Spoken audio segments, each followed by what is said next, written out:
హనుమంతుడు లంకలో మొదటిసారి ఇంద్రజిత్తో యుద్ధం చేసిన సంఘటన మీకు తెలుసా?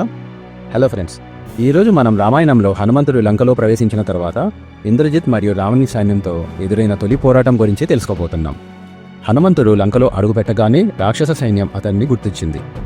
రావణుడి పుత్రుడు ఇంద్రజిత్ తన శత్రువుని ఎదుర్కోవడానికి ముందే సిద్ధమయ్యాడు. ఇక్కడ మొదటిసారిగా హనుమంతుడు నిజమైన యుద్ధశక్తిని ప్రదర్శించాల్సి వచ్చింది.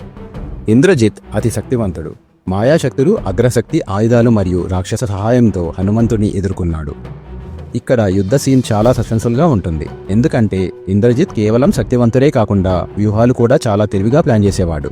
హనుమంతుడు రాముని ఆశీస్సులతో మరియు తన అద్భుతమైన శక్తి ఉపయోగించి ఇంద్రజిత్ యుద్ధ వ్యూహాలను ఎదుర్కొన్నాడు. అతను లంకలోని కూటమి దృష్టి శక్తులను అధిగమించి మొదటి విజయం సాధించాడు. మొదటి యుద్ధం హనుమంతుడికి ఎంతో బలాన్ని ఇచ్చింది.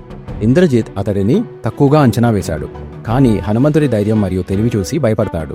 ఇది రామాయణంలో కీలక మలుపు. ఫ్రెండ్స్, ఇంద్రజిత్తో హనుమంతుడి తొలి పోరాటం మీకు ఎలా అనిపించిందో కామెంట్లో తెలియచేయండి. లైక్, షేర్, సబ్స్క్రైబ్ చేయడం మర్చిపోకండి. బెల్ ఐకాన్ నొక్కి తదుపరి వీడియో కోసం సిద్ధంగా ఉండండి.